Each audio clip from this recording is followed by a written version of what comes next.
But yes, as you saw and as you know, it is CyberChess. So what is true in chess and in cybersecurity? Any guesses? You're tired, right? You just want the answer. It is every move counts. A single oversight can mean the loss of a game, the loss of a system, or the war itself. So our next speaker knows of both worlds. The logic of the board, the chaos of the cyber battlefield. He's a former US government cyber expert, a researcher, and a thinker who has mapped the parallels between pawns and packets, between the endgame and the zero day. In his next keynote speech, he will show you the principles of attack, defense, and anticipation, how that can turn any cyber team into a grand master of resilience. Ladies and gentlemen, let's welcome on our stage Dr. Kenneth Geers. Thank you. Welcome, Kenneth. Happy to see you. Thank you. Let's do it. So now we're to on some strategy, some inspiration portion of the conference. You know, you've probably heard some very technical things, but now you can kind of step back, take a deep breath, breathe out slowly, and think about some strategy. And this is, of course, CyberChess, and I play chess, and so I thought I would share not my, strategies and tactics, but those of the great grandmasters. So I was in government for 20 years, and I've been associated with some think tanks and done some writing, and I've taught in Ukraine, lived in Estonia. And a lot of the writing that I've done is geopolitically oriented, is historically oriented about cybersecurity. And so enough on that. Here's the real biography for any of you who play chess. Some of you may not think this is very impressive, but losing also gives you a lot of lessons, right? So big achievements in the pandemic, where I crossed 2,000 barrier a few times. And a very casual player. You kind of start and stop a lot because chess will drive you crazy. But I do manage also something at DEF CON. If you're going to be out at DEF CON, I'll probably hold another tournament this summer in Vegas. So some of the projects I've worked on in the past include a Cyber Command funded project on analogies, and we're going to talk about analogies today. So my particular chapter was on pre-delegation, and the cyber commander, Keith Alexander, said, this one is particularly interested to me because I want to know what I can and cannot do in cyberspace. And so I think one of the takeaways from the book is that all of us think in analogies all the time. So thinking back on this, most of these chapters were national security related. But what we were missing probably is football or motocross. Something like that, right? Because it also has a lot of attack and defense. It's a discipline that requires professionalism, etc. So that's also a free download if you're interested. We're going to look at 3 strategies and 3 tactics, kind of keep it short and simple. Napoleon played chess, Voltaire, you name it. According to FIDE, there have been about 100,000 books written on chess. So there's been a lot of thought that go into distilling these concepts that hopefully you'll find useful. On the strategic side, you can see the central squares, protecting your crown jewels, coordinating your forces. And then in terms of the tactics, the pin, the fork, and the sacrifice. And what I'm going to do is kind of show you a famous diagram from each of these concepts. I went to the opera last night here in Riga. It's one of my favorite things to do. Anybody else go to the opera? No, it was very interesting. Here, Morphy also loved the opera. A player named Paul Morphy, who was so famous that everybody wanted to play him all the time, including during the opera. So this game was played during the opera Norma at the Paris Opera. But a couple of takeaways from this diagram.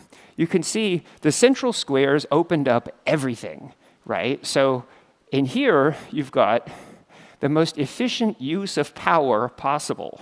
You can see a rook and a bishop basically commanding the entire board in a beautiful finale. So chess teachers around the world use this position to show those two concepts. And you know, coming from, well, in cyber, I think everything is asymmetric, and it's more brain power than it is brute force, right? So this is another example, inspiration you can take there. Now, when I think about the central squares, I do think about APTs because, you know, APTs kind of sit in the middle of everything, right? And they can do, you know, every kind of cyber attack. They can steal your data, they can deny your data, they can manipulate your data. And so the best thing you can do on defense, I think, is make sure everybody knows that, right, in your enterprise. And so training and awareness are really the key factor. And that needs to be focused on business continuity. So what is it that you do? You know, well, we're an insurance company, we're a banking firm, and everything should be focused toward that end. What are the pieces that you can't give up, right? So the second principle is king safety, and that's the one principle in chess that you may not violate, right? You can do anything else, but once you lose your king, it's over. You know, as we saw in the previous diagram, you know, the king is mated despite so many forces being available still on the other side. So all of these diagrams have stories behind them. So too, Topalov is Bulgarian. This is played in Bulgaria. He's playing against the world champion. And so he was so desperate for victory, he just threw everything from the black side at the white pieces. And you can see both sides have attacking chances. But what is the main difference in this diagram? You can see that all of black, the black castle is gone, right? And the white castle is still in place, right? And so that's the primary difference, and that's how the game ended. And the takeaway is, you know, you can attack, and this is what I do all the time, and how I lose in chess. I throw my pieces at the enemy king, and then the defense has withstood the attack, and comes the counterattack. And I think one of the takeaways from this presentation, too, is counterattack. So attackers, you know, they have to invest a lot of time and resources to go after your enterprise. And when you look for these breadcrumbs, these indicators of compromise, these indications and warning, you should find patterns that are useful. And I think it's the correlation of telemetry, right, at your enterprise. You know, strange logins, strange times of day, strange packet size, new accounts, this kind of thing. You have to put them together in some kind of correlation of telemetry that will yield a result, and that's challenging. But here, the lesson is clear: is don't give up your defensive pieces. You have to play both offense and defense. So digital crown jewels, that is about king safety. And I think the attack and defense here, they really mirror each other well. It's about what are your crown jewels? How can you find them? And that's also a challenge on defense, right? Enumeration of your own resources. How many computers, how many devices? You know, in a hospital, for example, how many Internet of Things devices? How many of them you can't patch? How many of them can't go down because it's a threat to public safety, right? So finding the crown jewels and then protecting them. And then detecting exfiltration. Again, you should be able to find something, patterns like times, packet sizes, frequency of communications. You know, new accounts or the establishment of some strange server within your network that is, can be used for staging, discovery of encryption, that sort of thing. But detection is really key on both sides. And so I think the digital crown jewels, really it mirrors each other on both sides of the equation. This is a very famous example from chess, a little bit more recently, but you can see now you've just violated the previous principle, protect your king, right? And so that's why this is so famous, is because, in this case, Short was so confident of his position this is rare in chess, that he just walked his king up to here, and there's no possibility of avoiding the mate, right? And grandmasters around the world were in shock and awe and laughter over this position because it is truly so rare in chess. I love maps. I've always collected maps. And this is probably my favorite map in the whole world because I'm a NATO person. So I served at NATO for 4 years. And in 2007, during the biggest cyber attack on Estonia, this Web War I, you may remember, I was the lucky guy. President Ilves from Estonia was at the White House saying, we're under cyber attack, we need help. And everybody was like, what's a cyber attack, and why would you need any help? And I was just the lucky guy working at the Pentagon. They said, would you be interested in moving to Estonia and helping to build a think tank for cybersecurity? They said, no kidding, we want you to go home and talk to your family tonight. And then we want you to move ASAP. So I mention that story because you have a king involved, a president of Estonia, somebody who's the decision-maker level, at the strategic level, right, getting involved in cybersecurity. And I think in any enterprise you're in, I think you have to involve the key decision-makers. Cybercrime, when it emanates from countries that are authoritarian into countries that want to abide by the rule of law, they really need scale, they need monetization to such an extent that it is going to lead to a lot of investigative leads and OPSEC failures. And I think what I want to encourage, in the EU and NATO context is to communicate, right, as much as possible. I used to live in Luxembourg, for example, and they only have about 300 soldiers in their army, but they have many, many more IT experts, right? It's a very intellectually rich environment, a tiny country.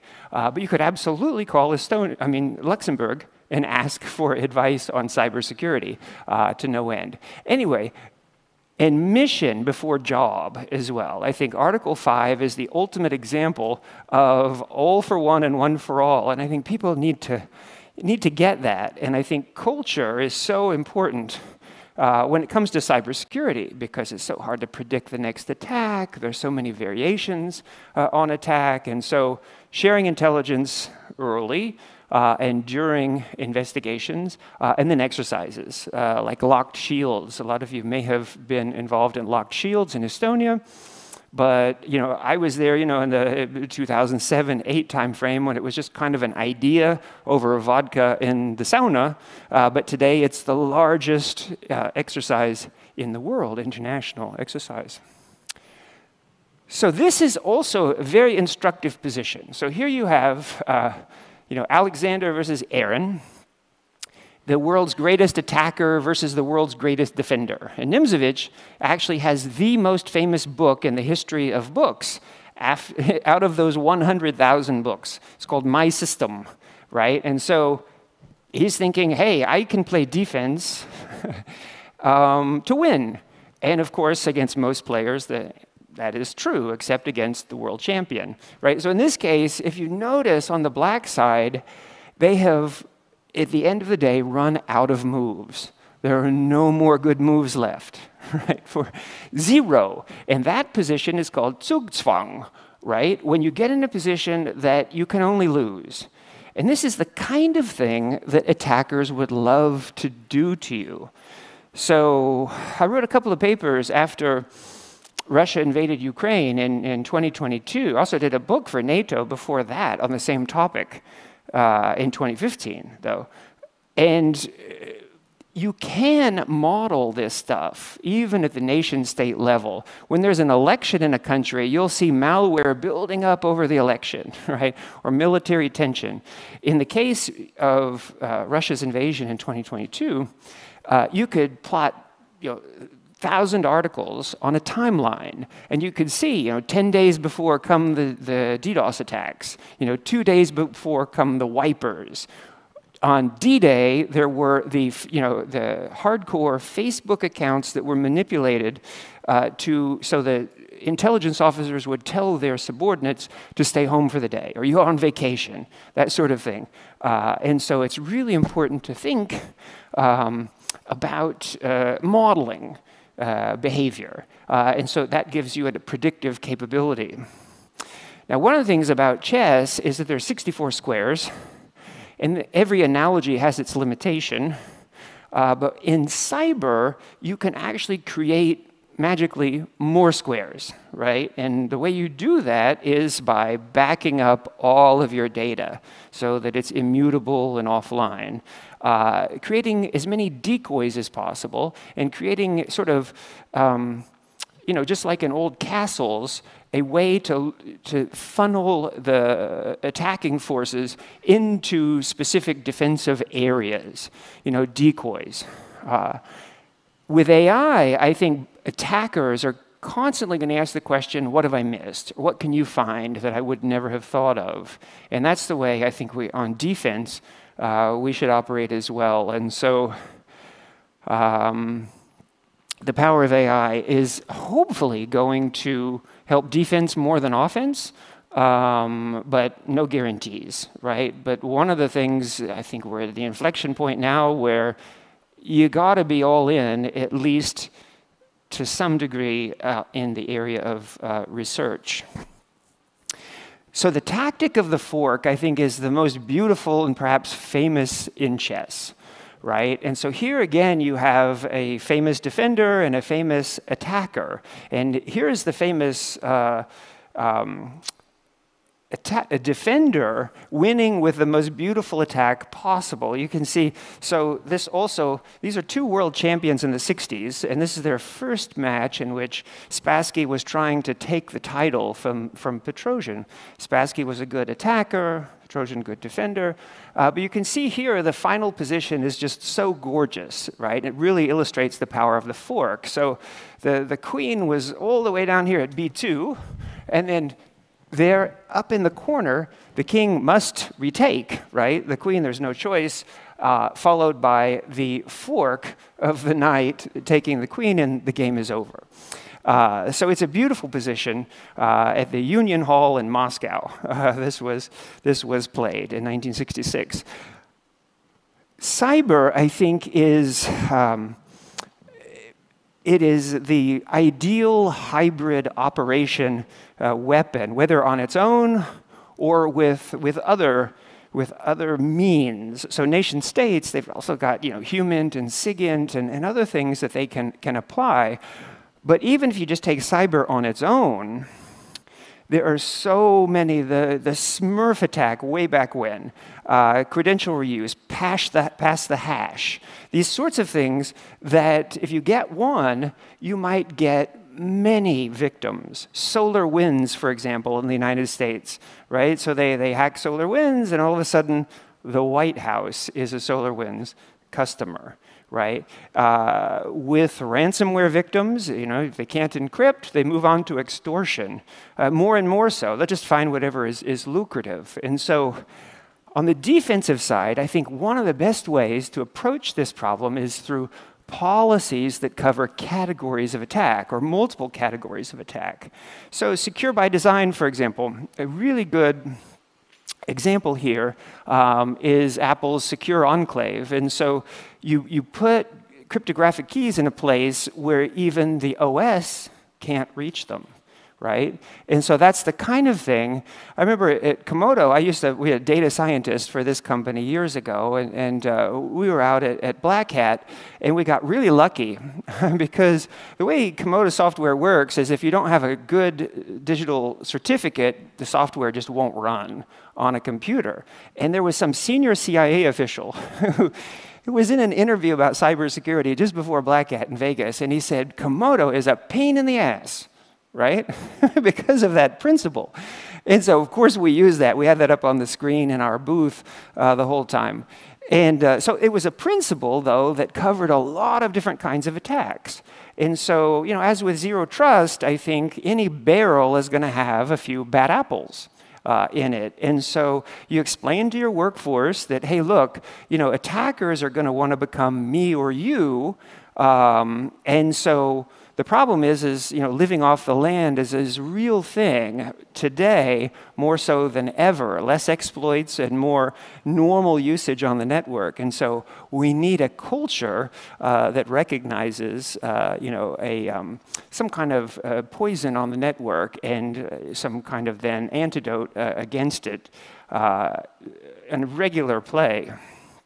So the final tactic is the sacrifice. And if you've ever studied chess, this is the most important, this is the most famous diagram probably in the history of chess, just so you know. But look, 3 minor pieces, right? The white has left, the 2 knights and a bishop.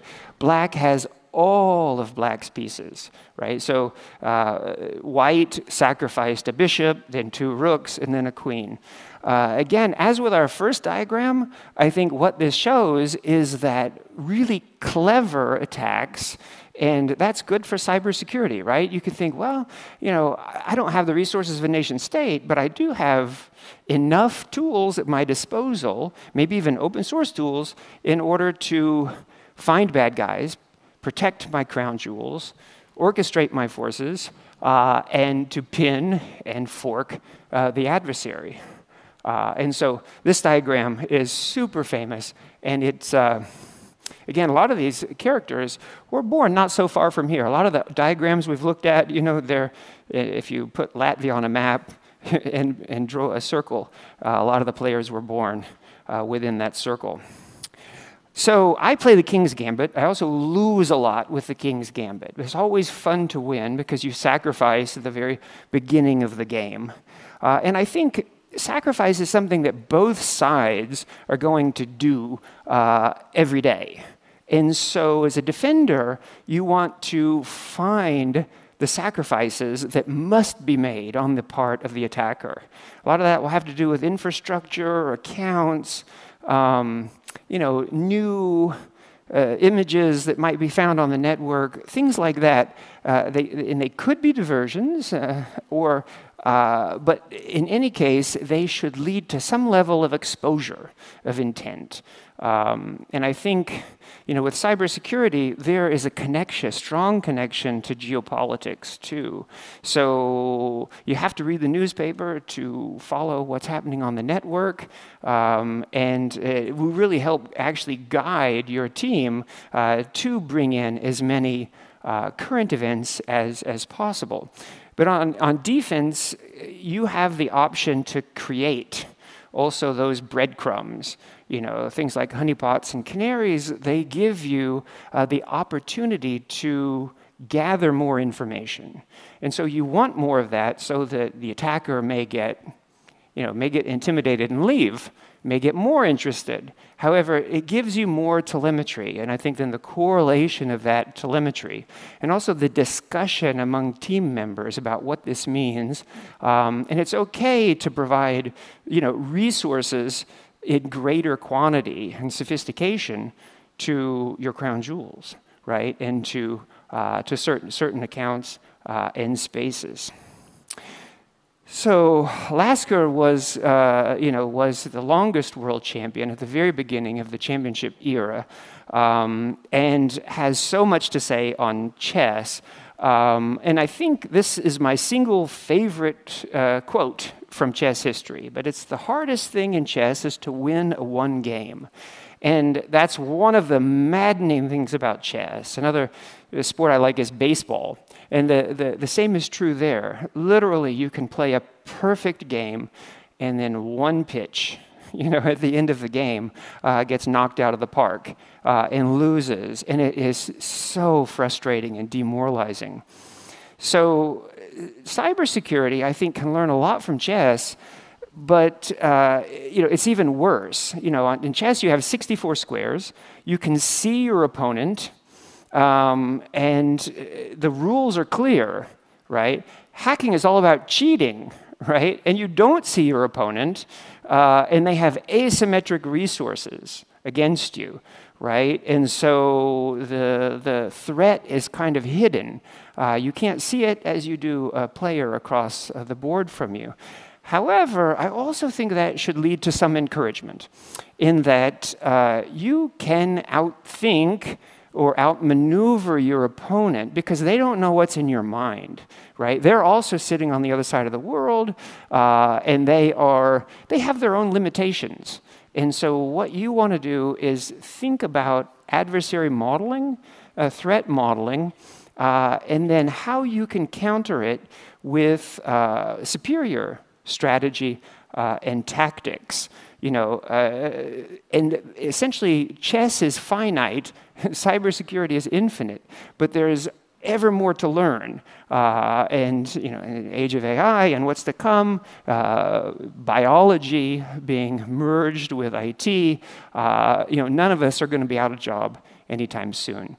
So you can take these chess analogies, or if you're interested in another sport like you know, football or business or romance, you can apply those principles, and I think you already do. Just maximize the power of analogy. Thank you very much. Appreciate it.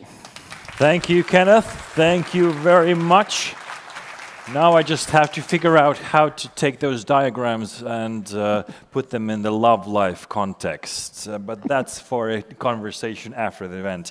You already answered one of the questions of is cyber security and chess really comparable? Job well done on that.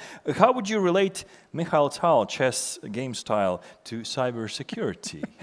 Right, so emotion, right? And emotion and determination, right? Intensity, right? So yeah, that's great on the attacker side, but I do think on the defender side, you can take advantage of that through calm, right? And patience, and realizing that it's, you know, especially with chess, there's only so many chess squares and pieces and rules, and emotion cannot dictate, right, the winner, ultimately. You can, through patience and sobriety, win. The human factor in both worlds. That's good to hear because we're playing between those topics here on the stage as well. You've had the amazing experience also in Estonia as well and raising the capacity of a community, of an organization, of a country itself. So from your perspective, what are the best places to invest resources, time, to get the most out with the goal to raise our cybersecurity defenses? Yeah, you know, I mean, I'm happy to be at CERT.LV, right? Because I talked to some people at the soiree last night, right? And they said they were relatively new in cybersecurity and their first trip to such a conference. And I said, well, you couldn't have come to a better place, right? That has been around for a while and has seen it all and can provide you with guidance, right? And the other thing is I do feel like we don't tap into strategic resources enough, right? The EU and NATO are doing a lot, right, in terms of cybersecurity.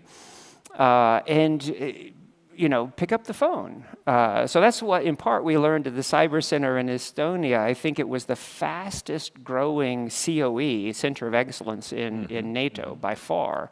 And after just a few years, we had most countries in NATO signed up. And so, you know, it's picking up the phone, I would say, and reaching out to people who are older and wiser, like CERT.LV.